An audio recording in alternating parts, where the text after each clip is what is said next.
विद्यार्थी मित्रांनो, आज आपण BA प्रथम वर्षातील जो पहिला पेपर आहे, अर्थात आधुनिक मराठी कथा वाङ्मय, त्यामध्ये कथाशिल्प नावाचं एक संपादित पुस्तक विद्यापीठानं आपल्याला अभ्यासक्रमासाठी ठेवलेलं आहे.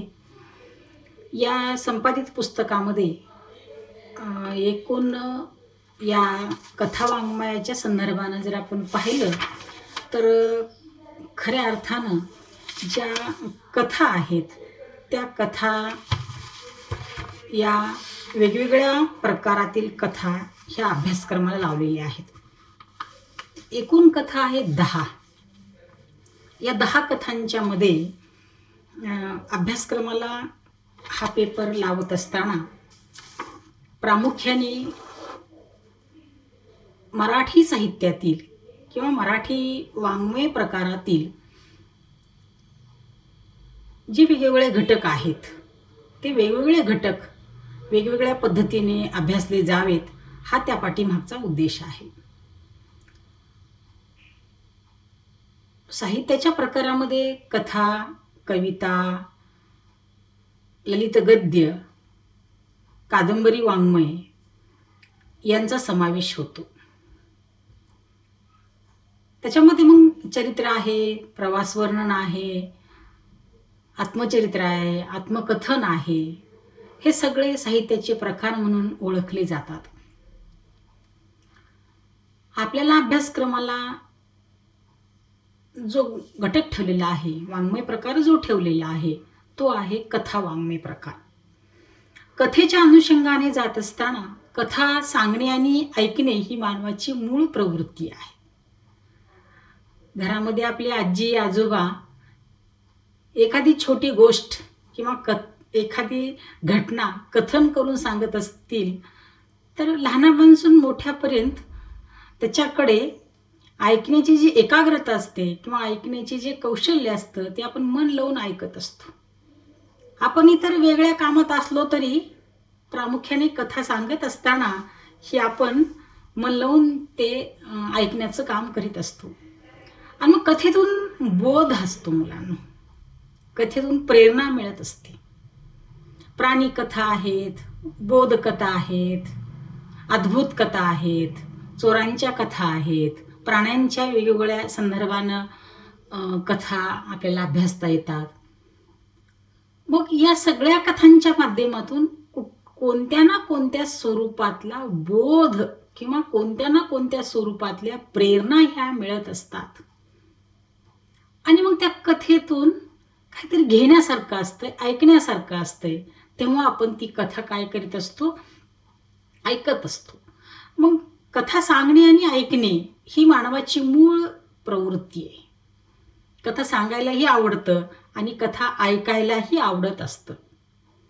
गावोगावी आपण पाहतोय वेगवेगळ्या भूताखेतांच्या कथा असतात. रात्रीच्या वेळी अंधार गडद पडला, एखादी चोराची जर कथा सांगायली किंवा एखाद्या भूताची जर कथा सांगायली तर आपण देखील इकडे इकडे काय करायला लागतो, पाहायला लागतो, चुळबुळ करायला लागतो, थोडीशी भीती वाटायला लागते. म्हणजे असं हे जे वातावरण आहे ते वातावरण कथेच्या माध्यमातून सांगत असताना आपोआप त्यातला आशय घेऊन आपल्याशी त्या कथा काय केलेल्या असतात, कुठेतरी निगडीत असतात असे आपल्याला वाटायला लागतं. शेवटी साहित्य म्हणजे तरी काय आहे, मानवी जीवन जगण्याची ती प्रवृत्ती आहे. समाजातलं चित्रण त्या साहित्यातून मांडलेलं असतं किंवा समाजातलं चित्रण शब्दाच्या माध्यमातून कल्पनांचा आधार घेऊन ते वास्तव कथेतून किंवा साहित्य प्रकारातून मांडलेलं आपल्याला पाहायला मिळतं आहे. आणि मग तशाच पद्धतीनं आपल्याला कथाशिल्प नावाचा एक छोटंसं 10 कथांचं संपादित पुस्तक विद्यापीठानं आपल्याला लावलेलं आहे. कारण कथा ह्या ज्या आहेत प्राचीन काळापासून आख्यान कविता, कथागीतं, पोवाडे, लावण्या यामधून कथा प्रकट होत्या. तसेच लोकांचं मनोरंजन करण्याचं काम या कथा वाङ्मय प्रकारातून किंवा या साहित्य प्रकारातून, भक्ती वाङ्मय प्रकारातून, आध्यात्मिक वाङ्मय प्रकारातून हे प्रामुख्याने झालेलं आपल्याला पाहायला मिळते. कारण अध्यात्माचे धडे हे देण्याचं काम खऱ्या अर्थानं ह्या कथेच्या माध्यमातून झालेला आपल्याला पाहायला मिळतोय. आणि मग इथं 13व्या शतकामध्ये जर आपण गेलोत, म्हणजे मराठीच्या पूर्व काळामध्ये किंवा मराठीच्या सुरुवातीच्या कालखंडामध्ये, तर लीळाचरित्रातून आलेल्या अनेक कथा मोठ्या विलोभनीय आहेत आपल्याला असं सांगता येते. किंवा कथा ह्या ज्या संत वाङ्मयातून वेगवेगळ्या कथा पुढे आलेल्या आहेत. म्हणजे कथा सांगणे आणि ऐकणे ही मानवाची मूळ प्रवृत्ती आहे. आधुनिक मराठी कथा वाङ्मय हरिभाऊ आपटे यांनी कर्मुनिक नावाचं नियतकालिक काढलं आणि त्या नियतकालिकाच्या माध्यमातून कथा वाङ्मयाला सुरुवात केली. पुराण काळातील कथा कहाण्या बोधकथेपासून अर्वाचीन काळातील हरिनारायण आपटे यांच्यापर्यंत स्फुट कथेपर्यंत, म्हणजे हरिनारायण आपटे यांनी स्फुट कथा लिहिल्या, म्हणजे त्यांच्यापर्यंत हा कथेचा प्रवास आपल्याला सांगता येतोय. मराठी कथा वाङ्मयाला वास्तवाभिमुख करून स्वतंत्र आकार दिला. गोष्टीकडून लघुकथेकडे आल्यानंतर कथानकातील महत्त्वाच्या घटकाकडे वळण्याचं काम खऱ्या अर्थानं ना.सी. फडके असतील, वि. स. खांडेकर असतील या काळात प्रामुख्याने झालेलं आहे. कारण ना.सी. फडके आणि वि. स. खांडेकर यांच्या कालखंडामध्ये ज्या लघुकथा लिहिल्या त्या वेगवेगळ्या अंगाने लिहिलेल्या आहेत. आणि मग त्या वेगवेगळ्या अंगाने लिहित असताना वेगवेगळे समाजातले विषय त्यांनी त्या कथेच्या माध्यमातून हाताळलेले आहेत. मग त्याच्या पुढे आपण जातोय, दिवाकर कृष्ण असतील, य. ग. जोशी असतील यांनी कथा लिहिल्या. ह.न. आपटे यांनी सुरुवातीला स्फुट गोष्टींनी किंवा स्फुट कथेने स्वतंत्र मराठी भाषेचे रूप धारण केले. स्फुट गोष्टीची परंपरा निर्माण झाली. वि.सी. गुर्जरांनी तिला संपूर्ण गोष्टीचे रूप दिले. ह.न. आपटे यांनी, म्हणजे हरिनारायण आपटे यांनी बोधवादी गोष्टीकडून घटनाप्रधान रंजकतेकडे त्यांच्या कथा वळविलेल्या पाहायला मिळतात. म्हणजे हरिनारायण आपटेंच्या कथा ह्या ज्या होत्या त्या बोधकथा किंवा ज्याला आपण रंजक कथा म्हणून ओळखतो. त्याच्या पुढे आपण जर पाहिलं तर दिवाकर कृष्णाने कथेतील पात्राच्या मनोभूमिकेला एक खऱ्या अर्थानं रूप देण्याचा प्रयत्न केला, एक आटोपशीर रूप देण्याचा प्रयत्न केला.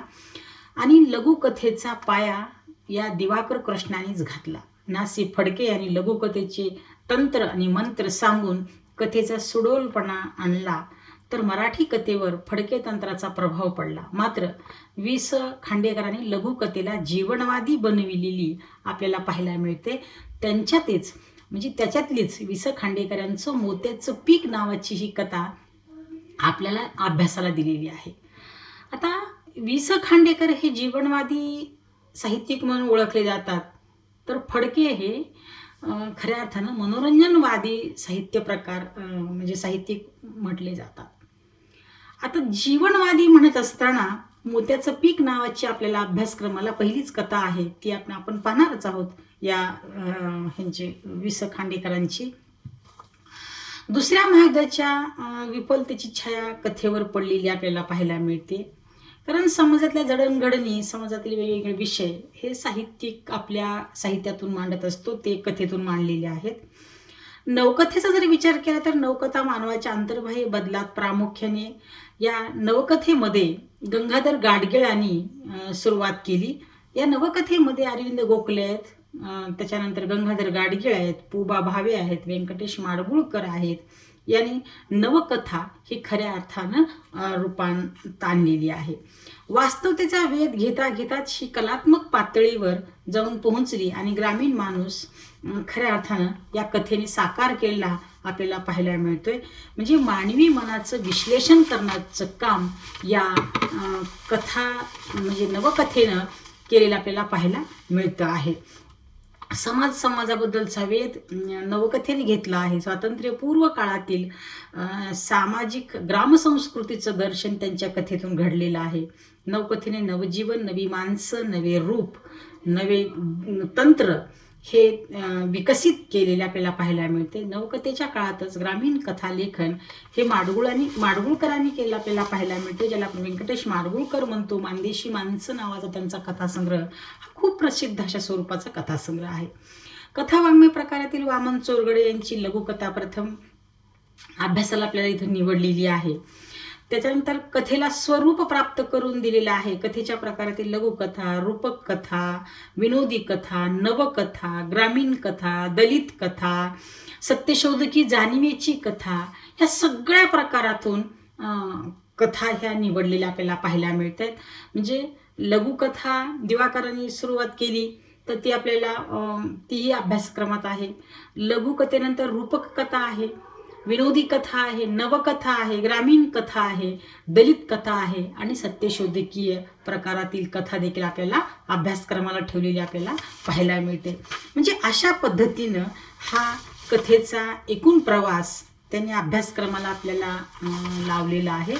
तर त्याच्यामध्ये आपण प्रामुख्याने जे 5 पाहणार आहोत ती पाहणार आहोत. आपल्याला अभ्यासक्रमाची आता ही झाली पार्श्वभूमी किंवा ज्याला आपण काय म्हणतोय कथा वाङ्मयाची ओळख.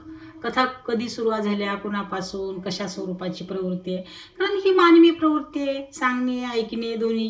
आणि त्यातून हळूहळू हळूहळू या कथा काय केल्या, अगोदर मौखिक कथा होत्या, म्हणजे मुखदगत एका पिढीकडून दुसऱ्या पिढीकडे त्या हस्तांतरित व्हायच्या. आणि मग परत हळूहळू काय झालं, तिला लिखित स्वरूप आलेलं पाहायला मिळतोय आपण. जे आपण पाहिले की लघुकथा, स्फुटकथा, रूपक कथा ह्या सगळ्या आता अर्थात म्हणजे आपण काय म्हणतो लिखित कथामध्ये आलेला भाग आहे. पण पूर्वी कसं असायचं की चोरांच्या कथा, भूतकथांच्या कथा, काही पराक्रमाच्या कथा ह्या पूर्वी कसं असायच्या, घरातल्या आजी आजोबांनी नातवाला सांगायच्या, त्यांनी पण त्याच्या नातवाला अशा स्वरूपाची काय होती एक परंपरा कथा वाङ्मयाची होती. आणि त्यातून ह्या कथा खऱ्या अर्थानं काय झालेल्या आहेत, विकसित झालेल्या आहेत असंही आपल्याला काय करता येते, सांगता येते.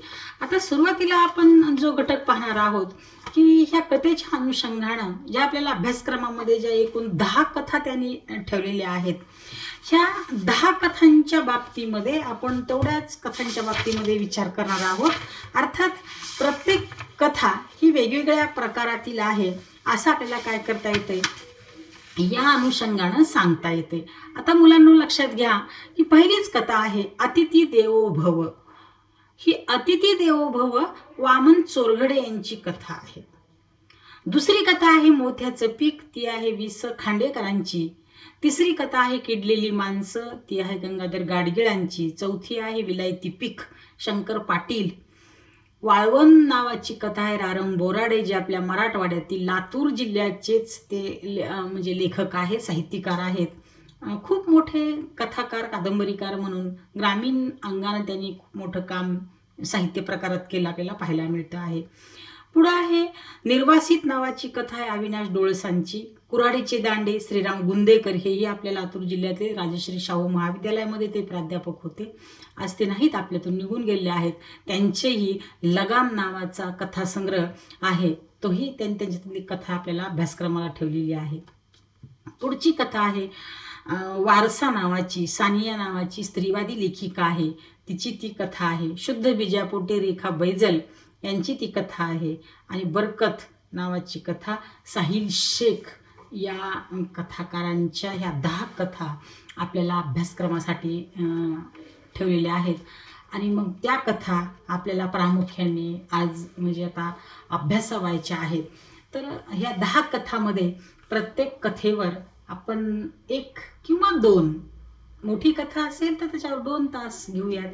अर्थात हे कथेचं जे तुम्हाला शिकवणं असेल हे थोडक्यात आशय स्वरूपामध्ये, पात्र, आशय वजा वातावरण, त्यातला प्रमुख संदर्भ म्हणजे विषय, आशय या अंगानं ती कथा काय केली जाईल तुमच्यासमोर सांगितली जाईल.